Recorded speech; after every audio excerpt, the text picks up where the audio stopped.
کہ قرآن نے پہلے ہی اجازت دے دی ہے کہ جائز طریقہ، ایک مسنون طریقہ، قرآن کا بتایا ہوا طریقہ کہ 4 عورت کو بیک وقت ایک آدمی رکھے گا تو ایسی برائی کی نوبت معاشرے میں آئے گی نہیں۔ یہ تو عام انسان کی بات ہے کہ اسے اللہ تبارک و تعالیٰ نے یہ اجازت دی ہے، لیکن میرے نبی صلی اللہ علیہ وسلم کو اللہ تعالیٰ نے تعداد کی کوئی اجازت ہی نہیں دی۔ جتنی عورتوں سے نکاح کرنا چاہیں، جتنی عورتوں کو رکھنا چاہیں، اللہ تبارک و تعالیٰ نے یہ اجازت دے دی اور یہ فرما دیا کہ خالصۃ اللہ کا من دون المؤمنین، محبوب یہ اجازت صرف آپ کو ہے، آپ کے علاوہ کسی اور کو نہیں۔ یہ اجازت صرف آپ کو دی جا رہی ہے کہ آپ جتنی عورتوں سے نکاح کرنا چاہیں آپ نکاح کر سکتے ہیں۔ عام مسلمانوں کو 4 سے زائد بیک وقت گھر میں عورت رکھنے کی اجازت نہیں ہے، لیکن میرے نبی صلی اللہ علیہ وسلم نے 15 نکاح کیے۔ معلوم ہے آپ کو، عام طور پر ہمیں اور آپ کو یہی معلوم ہے 11 نکاح کیے تھے، 11 بیویاں تھیں، اصل میں اس میں کچھ تقسیم ہے۔ 15 نکاح آپ نے کیے، 15 میں سے 13 عورتیں ایسے تھیں کہ جن سے نبی کریم علیہ السلام نے خلوت فرمایا اور 2 عورت کو ایسے چھوڑ دیا۔ اس 13 میں سے پھر 11 بیویاں بیک وقت آپ کے گھر پہ رہتی تھی۔ جب نبی کریم علیہ السلام کا وصال مبارک ہوا، جب نبی کریم علیہ السلام نے پردہ فرمایا تو اس وقت آپ کے یہاں باقاعدہ 9 بیویاں موجود تھیں۔ یہ تقسیم سمجھ میں آ گئی؟ 15 نکاح آپ نے فرمائے، 13 سے خلوت فرمایا، 11 بیویاں آپ کے گھر میں رہتی تھی اور جس وقت آپ کا انتقال ہوا تھا اس وقت 9 بیویاں آپ کے گھر میں موجود تھیں، جو باقاعدہ تاریخ میں موجود ہے اور ان کے نام بھی آتے رہتے ہیں۔ اب یہ جو تعداد ہے اس کو دیکھ کر مسیحی مورخین چراغ پا ہو گئے اور انہوں نے الزام عائد کرنا شروع کر دیا کہ محمد عربی صلی اللہ علیہ وسلم معاذ اللہ ثم معاذ اللہ یہ نفسانی خواہشات کے تابع ہیں، کیونکہ اتنی تعداد میں انہوں نے نکاح کیے۔ حالانکہ اس مسیحی مورخین کو چاہیے تھا کہ پہلے صحیح طور پر تاریخ کا جائزہ لے لیتے۔ حضرت سلیمان علیہ السلام کو مانتے ہیں، ان سے پوچھئے کہ سلیمان علیہ السلام کے یہاں کتنی بیویاں تھیں۔ حضرت داؤد علیہ السلام کو پیغمبر مانتے ہیں، ان سے پوچھئے ان کے یہاں کتنی بیویاں تھیں، پھر میرے نبی صلی اللہ علیہ وسلم کے بارے میں فیصلہ کرنے کوئی پریشانی نہیں ہوگی۔ اور اس کے علاوہ ان مسیحی مورخین نے جو اعتراضات قائم کیے کہ مسلمان کے پیغمبر نے اتنے نکاح کیے تھے، حالانکہ نبی کریم علیہ السلام کے نکاح پر اعتراض کرنے سے پہلے وہ اپنے گرد و نواح میں نظر دوڑاتے، اپنے معاشرے کو دیکھتے تو انہیں خود پتہ چل جاتا کہ ہمارے یہاں تو عیسائی مذہب میں نکاح کی کوئی قید ہی نہیں، جتنی تعداد میں نکاح کرنا چاہے کر لے۔ اور یہ آج کل یورپ میں ہوتا ہے، اب تو نکاح ہے ہی نہیں سرے سے، وہاں کتنی برائیاں جنم لے رہی ہیں وہ دیکھیے آپ۔ تو یہ عیسائی مورخین اعتراض قائم کرنے لگے کہ مسلمانوں کے پیغمبر معاذ اللہ ثم معاذ اللہ اتنی کثیر تعداد میں جب آپ نے نکاح فرمایا تو یہ صرف نفسانی خواہشات ہے، اس کے علاوہ کچھ نہیں۔ اس کا میں 3 طریقے سے جواب دے کر پھر میں آگے کی طرف آپ کو بڑھاؤں گا۔ ازواج مطہرات کا تھوڑا سا تعارف 1-2 کا میں کرا دوں۔ نبی کریم علیہ السلام نے جو اتنی کثیر تعداد میں نکاح فرمایا اس کے پس پردہ کیا ہے، یکے بعد دیگر میں آپ کو بتاتا ہوں۔ ایک بات تو یہ ہے کہ نبی کریم علیہ السلام صرف مردوں کے لیے پیغمبر یا محسن اور مربی بن کر نہیں آئے، بلکہ عورتوں کے لیے بھی بن کر آئے۔ نبی کریم علیہ السلام یہ چاہتے نہیں تھے کہ میں عورتوں کو عورتوں جیسے مسائل نہ بتاؤں، لیکن اس پیکر شرم و حیا پر قربان جائیں کہ عورتوں کے نازک مسائل کو کیسے بتائیں گے۔ اس کے لیے انہوں نے سوچا کہ اگر میں نازک مسائل کو عورتوں کے نہ بتاؤں، شادی بیاہ کے مسائل کو بھی اگر نہ بتاؤں تو آنے والے لوگ کہیں گے کہ محمد عربی صلی اللہ علیہ وسلم نے تو دین کو مکمل کیا ہی نہیں تھا، بہت سارے مسائل تو بتائے نہیں تھے۔ نبی کریم علیہ السلام یہ چاہتے تھے کہ عورتوں میں باقاعدہ عورت تبلیغ کرے، عورتوں کے مسائل بتائیں گے۔ اس کے لیے نبی کریم علیہ السلام نے نکاح کا سلسلہ جاری کیا۔ نکاح کے ذریعے سے ازواج مطہرات بنتی اور نبی کریم علیہ السلام سے وہ مسائل سیکھتی اور مسائل سیکھ کر مومن عورتوں کو جا کر پھر عورتوں کے مسائل بتا دیتے، کیونکہ نبی کریم صلی اللہ علیہ وسلم یہ چاہتے تھے کہ عورتوں کے مسائل عورت ہی جا کر بتایا کرے۔ اس لیے نبی کریم علیہ السلام اپنی تربیت میں لینے کے لیے ان سے نکاح فرماتے تھے۔ اس وجہ سے منقول ہے کہ حضرت عائشہ صدیقہ طیبہ طاہرہ رضی اللہ تعالی عنہا سے دین کا 1/3 حصہ منقول ہے۔ اب بتائیں کہ اگر نکاح میں حضرت خدیجہ کے بعد ان کو نہ لیا جاتا تو دین کے 1/3 مسائل عورتوں تک کیسے پہنچتے؟ پھر وہ عورتیں جو اپنے مسائل پوچھنا چاہتی تھی، جاننا چاہتی تھی، وہ کہاں جا کر پوچھتی؟ دربار رسالت میں آپ صلی اللہ علیہ وسلم میں جاتی تو وہاں کثیر تعداد میں صحابہ بیٹھے رہتے، اور پھر ان کو بھی شرم و حیا آتی تھی کہ سرکار کی بارگاہ میں جا کر ہم کیسے سوال کریں گے، سرکار کی بارگاہ میں جا کر ہم کیسے پوچھیں گے۔ سرکار دو عالم علیہ السلام نے ان عورتوں پر مہربانی کی اور نکاح کر کے تربیت دے کے مسائل بتا دیے کہ جاؤ عورت ہو کر عورت کے مسائل ان کو بتاؤ۔ تو سرکار کے کثیر تعداد میں نکاح کرنے کا ایک مقصد تو یہ تھا کہ دین کا پرچار، دین کی تبلیغ تھی، مبلغین تیار کرنا تھا، عورت کے مسائل بتانے کے لیے۔ اب دین کے 1/3 حصے اگر نہ بتائے جاتے تو گویا کہ 2/3 دین ہمارے پاس آتا، 1/3 دین نبی کریم صلی اللہ علیہ وسلم ہی لے کر چلے جاتے۔ لیکن سرکار نے مہربانی کی اور عورتوں کے مسائل بتائے، اس کے لیے مبلغین تیار کرنے کے لیے آپ نے نکاح فرمایا۔ ایک بات سمجھ میں آ گئی آپ کو؟ اسی وجہ سے حضرت عائشہ صدیقہ رضی اللہ تعالی عنہا سے 2000 سے زائد حدیث مروی ہے، 2000 سے بھی زائد حدیث مروی ہے۔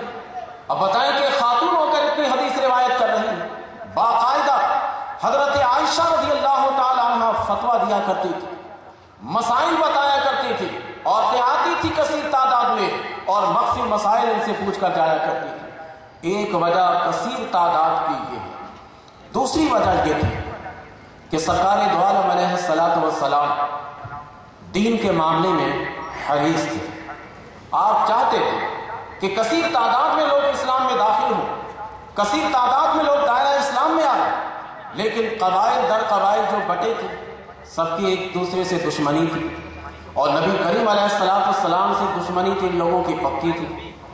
اور اس میں نبی کریم علیہ السلام یہ چاہتے تھے کہ اب ان تمام قبائل تک بھی اسلام کی روشنی پھیلے، اسلام وہاں تک بھی جائے۔ اب جس قبیلے کی لڑکی سے سرکار نکاح فرماتے تھے، وہ قبیلے والا سرکار کے بارگاہ میں بڑے ادب کے ساتھ آتے تھے کہ یہ ان سے ہماری رشتہ داری قائم ہو گئی ہے، اب ان سے ہم اس قسم کی گفتگو نہیں کر سکتے جس طرح پہلے کیا کرتے تھے۔ دوسرے قبائل سے اگر نکاح کرتے ان کا بھی یہی معاملہ ہوتا، تیسرے قبیلے کی لڑکی سے نکاح کرتے ان کا بھی یہی معاملہ ہوتا۔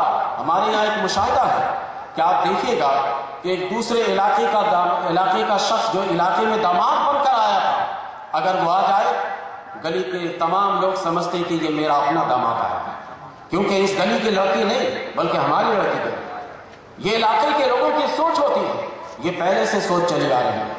سرکار دو عالم علیہ السلام جس قبیلے کی لڑکی سے نکاح کرتے، نبی کریم علیہ السلام کا وہاں سے رشتہ قائم ہو جاتا تھا، اور جب رشتہ قائم ہوتا تھا تو اب دین کے اشاعت میں بڑی آسانی ہوتی تھی۔ تو نبی کریم علیہ السلام نے دین کے اشاعت اور تالیف قلوب کے لیے کثیر تعداد میں نکاح کی، کبھی بھی نفسانی خواہشات کے لیے آپ نے نکاح نہیں کی، بلکہ تالیف قلوب کے لیے آپ نے ایسا کیا، کیونکہ ایک وقت ایسا بھی تھا کہ زکوٰۃ کے بارے میں قرآن کریم نے کہا کہ کافر کو بھی دے سکتے، باقاعدہ مؤلفت قلوب اقسام جن کے آپ زکوٰۃ دیں گے ان میں سے ایک قسم تالیف قلوب بھی ہے، لیکن بعد میں جب یہ سلسلہ ختم ہو گیا تو روک دیا گیا کہ اب تالیف قلوب کے طور پر کسی کافر کو نہیں دے سکتے۔ اسلام مضبوط ہو چکا ہے، اسلام طاقتور ہو چکا ہے، اب کسی بھی کافر کو آپ زکوٰۃ نہیں دے سکتے، یہ اب ہے۔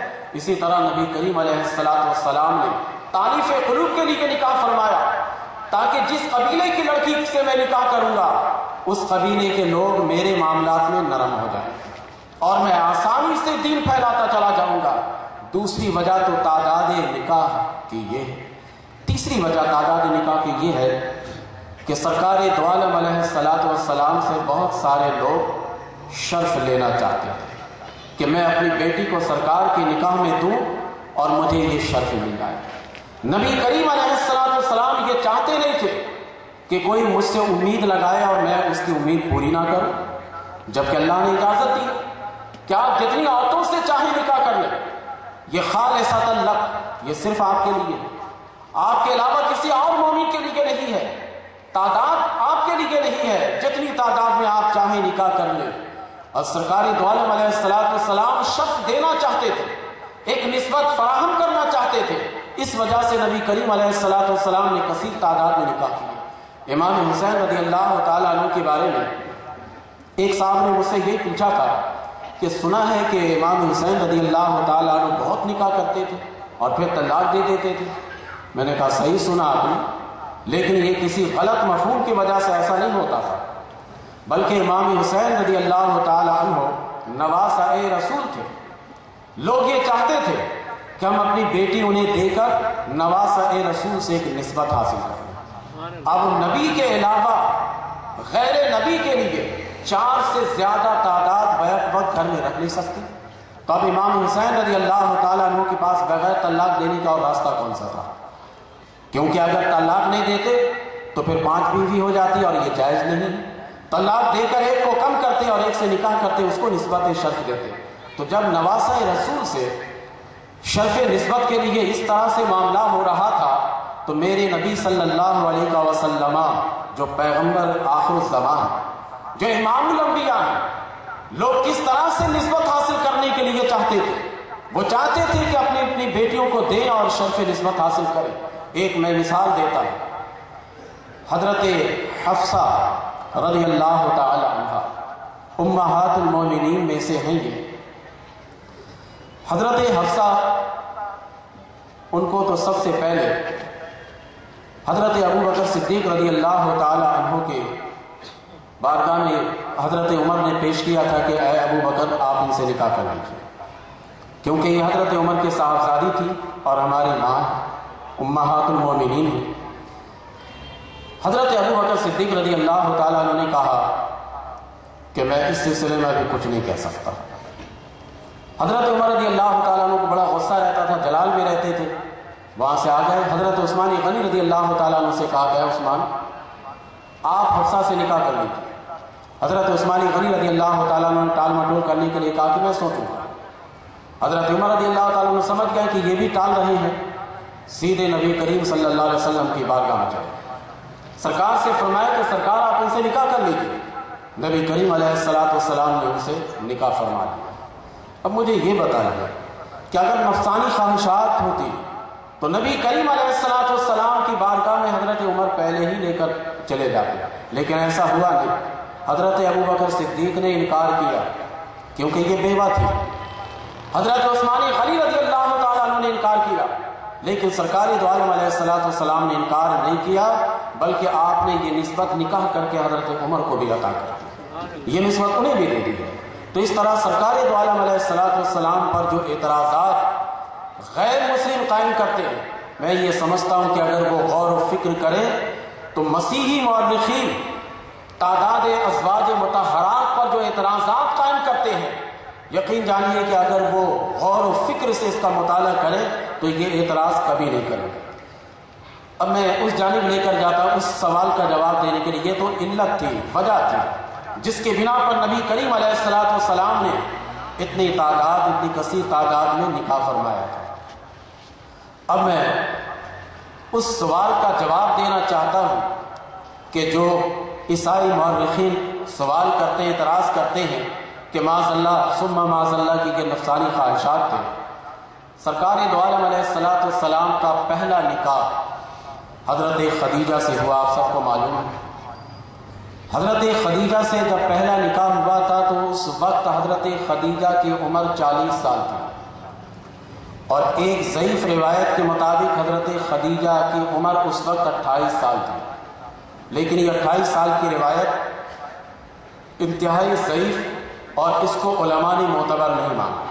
لیکن میں آپ کے علم میں اضافے کے لیے میں نے یہ قول بھی پیش کر دی ہے کہ 28 سال کا قول بھی آتا ہے، صحیح قول یہی ہے کہ آپ کی عمر مبارک 40 سال کی، اور سرکار دو عالم علیہ السلام کی عمر مبارک اس وقت 25 سال تھی۔ ایک تو یہ عمر کا فرق ہے، دوسرا فرق یہ ہے